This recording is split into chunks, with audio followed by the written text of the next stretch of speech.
Une gerbe de fleurs déposée par les pompiers dans la rue des Sols, là où il y a 40 ans, Marcel Bergen et Jacques Van Mark sont tombés. Tués lors d'un attentat perpétré par les CCC. 1er mai 1985, dans la nuit, une camionnette piégée explose devant le siège de la FEB. Il n'en restera que ces deux essieux dans un cratère. Au Mont des Arts, les vitrines sont soufflées.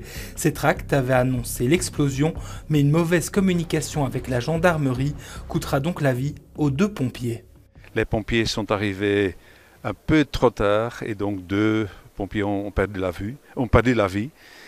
Et donc je pense que nous devons le commémorer. On l'a fait chaque année depuis lors, mais maintenant la 40e anniversaire ou la 40e année, c'est quand même un peu spécial. Ce matin, ils sont donc quelques dizaines à être réunis.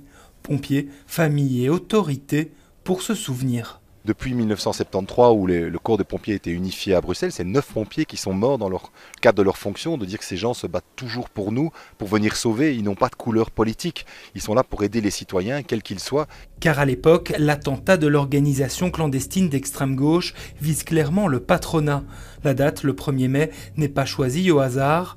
Dans un communiqué, les cellules communistes combattantes s'expliquent. Camarades, ce matin, les CCC ont attaqué et détruit le repère des exploiteurs. Le patronat et ses larbins gouvernementaux de Martin V comprendront qu'un vent révolutionnaire se lève et qu'ils ne pourront l'arrêter. Au total, les CCC revendiqueront une vingtaine d'attaques dans les années 80.